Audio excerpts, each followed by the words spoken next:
Nagpahigayon ang Department of Health Region 11 og health assessment sa mga grade 1 learners sa usa ka tulunghaan sa Davao City.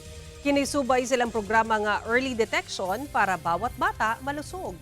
At unsano ng detalye niini sa live report ni John D. Esteban. John D. Sara, himugatan sa Department of Health Region 11 ang kamahinungdanon sa early detection.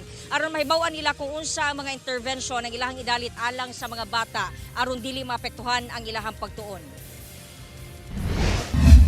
Pahigayon og health assessment ang DOH-11 sa San Roque Central Elementary School sa Davao City ngadto sa mga grade 1 pupils sa maong tulunghaan sa pagigalayon sa DOH-11 Lunes sa buntag.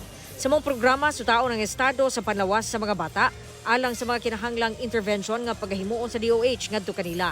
Ang mga bata gipailawom sa medical ug physical examination, vision ug hearing screening, dental examination ug purga.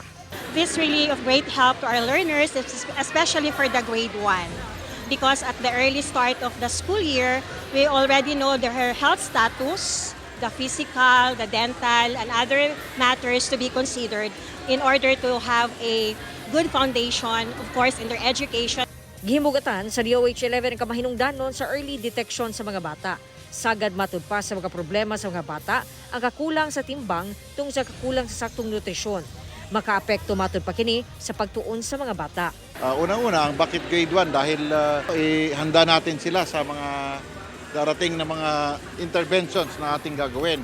Gusto lang natin na maproteksyonan, gaya nung sabi natin, merong assessment for better development, tutukan ang early detection para bawat bata balusog.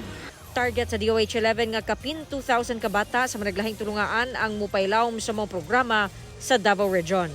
Marami pang mga paaralan dito sa Davao City at Davao Occidental ang magiging bahagi ng recipient ng programang ito. Sara, nagpadayag sab og suporta ang mga dagkong kining mga ospital sa Southern Philippines Medical Center sa maong school-based program pag-abot sa paghatag o pagdalit og mga health services. Sara. Okay, daghang salamat, John D. Esteban.